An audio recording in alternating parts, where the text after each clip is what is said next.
Coming up this week on Great TV, we're going to weigh in on a brand new gadget And we have a prickly secret ingredient. It's coming up here on Great TV. Stick around. Fired up.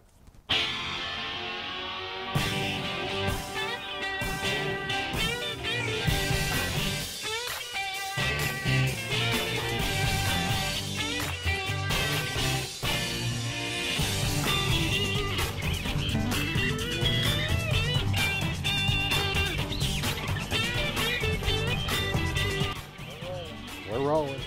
Oh, it's time again. Hey there, fellow meatheads. It's Great TV. Cheers. We need a Cheers. Bottle opener. bottle opener. Check it out. I got this the time. Palmetto bottle opener, Bill. Tony, do you have one? Here you go. Tony Coombs, our master. Actually, I don't need one. Twist offs. I'm that strong. Someone send you the memo. It's a twist off.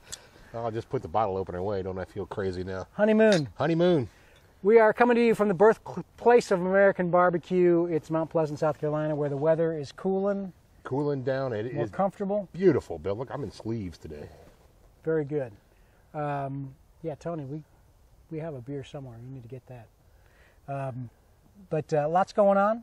Plenty. Where you been cooking lately? What you been up to? We just got done with the Wings and Butts Festival a couple of weeks ago, Bill, and we were grand champions in that.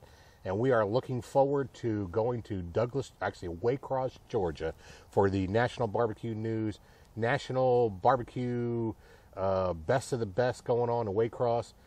In Waycross, they have 5 categories that you can cook. We're going to cook 3 out of 5. We're going to choose whole hog, chicken, and brisket. I love that. It's gonna be You guys wonderful. don't do brisket very often. We do brisket in the KCBS contests, but we're going to get a good opportunity here to cook some brisket, and looking forward to the big show. It's an invitational and an open. So make sure you get to Waycross, Georgia, and check us out. When you get into November, December, do the competitions go way down? Actually, between September and November, it's wide open in the barbecue world. This is a great time of the year to cook. It cools off. It's not so hot. The cookers run smooth. It's easier to get them stabled out. And we just have a great time cooking this time of the year. After November, when it starts getting cold out, that's when the contests, the people who are on the circuits will still go because, they're in their big trailers and their campers and they go out and do their thing. But usually right around the 1st of November, things kind of tail off for the holidays, and then they kind of stay off until probably 1st of February, 1st of March somewhere. And that's us here in South Carolina. But what about you've never done a Texas competition? No, I've never been to Texas. Someplace I definitely want to go, though. We need to hear from some of because I know we've got some Texas people that are going to start sure, watching. yeah. So we want to include more of that. Because you said you're doing brisket. I'm sure there's some killer brisket down there. And of course, we want to welcome everybody from the Ozarks, Bill. Oh, yes, Channel 32, Lake of the Ozarks. I'm not going to. Okay.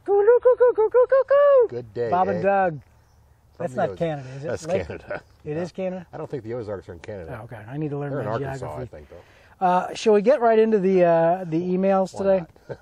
We get tons at greattv.com. By the way, if you ever want to send us information or send us questions, Bill at greattv.com and Jack at greattv.com. And everybody knows this is Bill West, founder of BarbecueTricks.com, and I am Jack Waybor from Carolina Pitmasters and 3-time state champion. I hadn't even cracked open the beer and had any, and I forgot that already. The letter submitted at Great TV, I think it's anonymous. I have a bullet smoker and do a lot of backyard smoking. With the bullet, I am limited in the amount that I can cook at any one time. There are a few of us that are having a rib cook-off at a local restaurant. We have to do 5 racks of ribs and have to do them on site. They are providing a gas cooker. I have no idea what a gas cooker is or how to use it. I am going to bring up my smoker and smoke as much as I can fit on my home field. My technique is rub the ribs. I really like a nice rub that I've been honing for years. Smoke it over peach wood or cherry for about 2 hours, then put on a spicy mop and wrap them in foil for another hour or hour and a half. Can I still apply smoke in the gas cooker? Any tips for recreating my bullet technique on the gas cooker? Well, the gas cooker is simply a heat source, and certainly you can recreate your bullet smoker in the gas cooker, provided you can get chips, more or less, is what I would recommend, or chunks to smolder inside the gas cooker. Not knowing the kind of gas cooker you have, I can't say whether or not you can, there's a place there to put chips or chunks, but certainly you can do that. If you don't have that particular opportunity, my recommendation would be to put them in your bullet smoker for as long as you can to put smoke on them. They're only going to take good smoke for so long. It's a myth, of course, that things stop taking smoke at a certain point, but you get the maximum smoke on it you can. And when you go to the foil, of course, smoke doesn't make any difference when you go to the foil. There's no smoke going to penetrate to the foil anyway. So take your ribs off of your bullet smoker, put them on the gas smoker wrapped in foil. As long as your heat source is similar and your temperatures are similar, the cook should go right straight through. Don't spend a lot of time out of the foil, because you don't want your cook to stop. You want it to continue on through. And once you get to the gas cooker, you should be able to just continue your cook right up until the end. Now, the bigger Weber bullets, you could probably do 5 racks. Yeah, if you won't have you've any got a problem rib on a rack. 22. Yeah, if you wouldn't have any problem on a 22, you'd be able to put them all in there and stack them in. A rib rack would be something to look into. On a 17.5, you have to cut the ribs down probably 3/4 size. If he's and stack talking them in there. competing, then he probably should just get a rib rack and do it on, like you said, your home turf, because he knows the routine. That's half the thing, right? Knowing your cooker is 3/4 of the battle. More than likely, your gas smoker is going to be a direct heat source. You're not going to know what's going on, but certainly, like I said, you have the foil to rely on. Everything's going to be okay.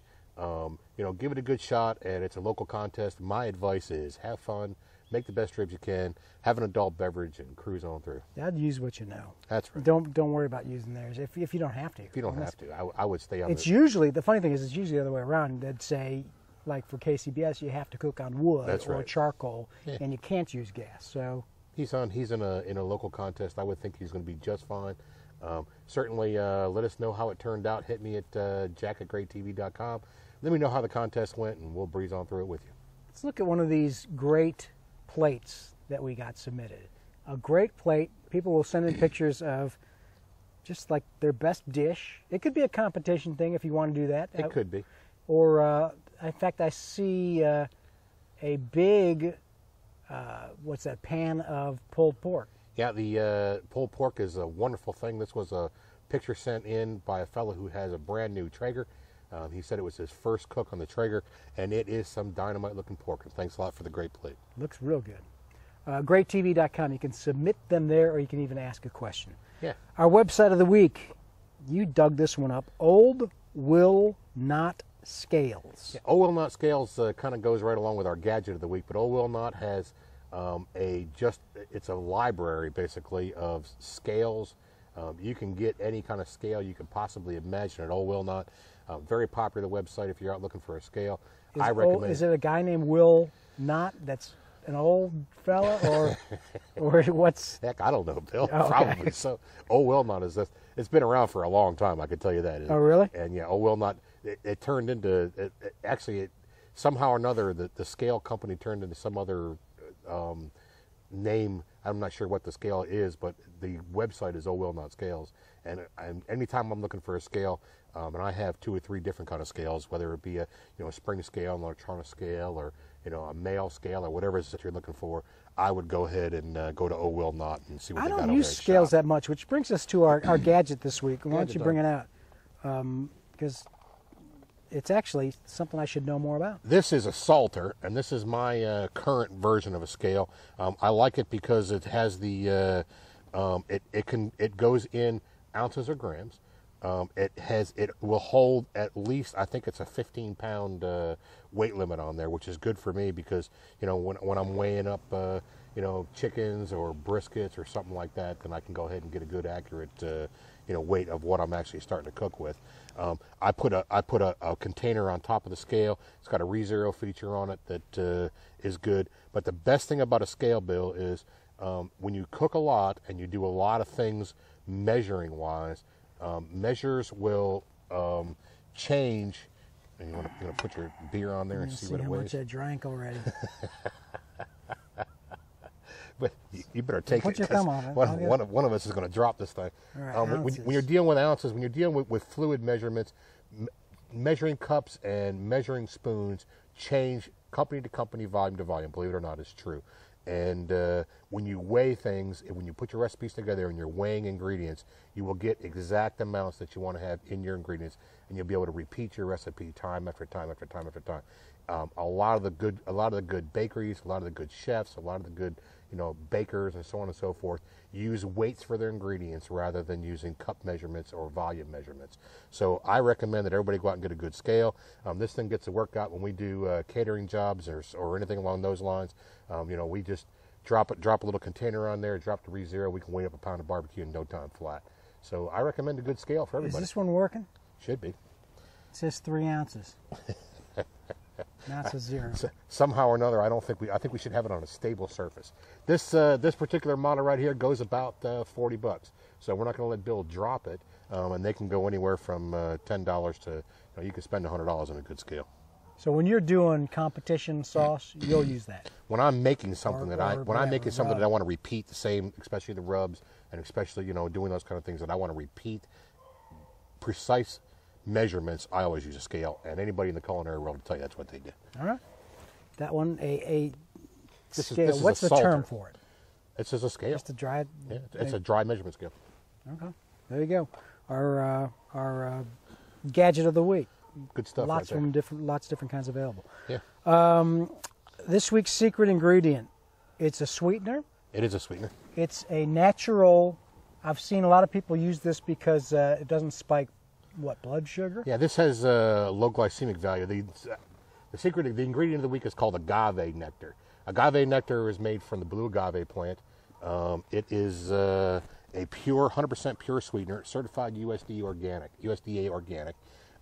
I like to use it in place of it's a sub out. We talked about sub outs a lot. I like to use it as a sugar and as a sweetener. I keep it around because it gives me the honey flavor without the bitter aftertaste that honey can give you. You'll notice, Bill, it's a nice sweet. It's all you get is sweet. I've actually been wanting to see it in stores and get some. Yeah. And I haven't before. It comes in 2 different varieties. It comes in a light and a dark. The dark has a little bit more of a heavier, more of a syrup type of flavor to it.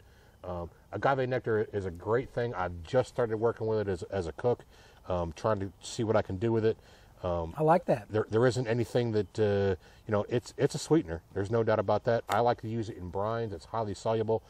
It will not clump up and crystallize up to you like honey will. Nectar has many of the fine qualities that make it ideal for all your sweetening needs. That's right. Among them are its certified purity, consistent, delicious, mild flavor, and a lengthy shelf life. This will not crystallize. Agave nectar has a low glycemic index that is beneficial for many. There you go. Actually, yeah, and tasting it, it's like honey. It's honey. But there's something about honey that that just honey flavor that I'm not that big of a fan of. This is almost a neutral flavor, almost like a corn syrup neutral. I agree. With a hint of that honey flavor. That's good. Good stuff. That'd be great for a sauce. Agave nectar, like I said, I just started using it, and I'm using But it is a lot this in going to brines. be real expensive? That's $6 right there. So yeah, as Yeah, opposed to I tell you what, $2 for Karo syrup. Yeah, but you'll pay $8 for honey for like that. You know what I mean? A container of honey like that'll be $6, $7, $8. Really? Yeah, volume to volume. All right, agave nectar. Check it out. Good job. That's it for this week. Next week we'll need to start talking about. We're in fall here, Yeah, it's Thanksgiving time. and things like that. Turkey time. We've been talking a lot about poultry too, so Yeah, maybe we need a beef episode next before we get into Thanksgiving. But it's coming up. Send us your questions, whatever you got, greattv.com or jack@greattv.com, bill@greattv.com. We would love to answer it. no doubt. Remember, think global, buy local, stay sustainable, and for goodness sake, love your mom. See you next week. Fired up.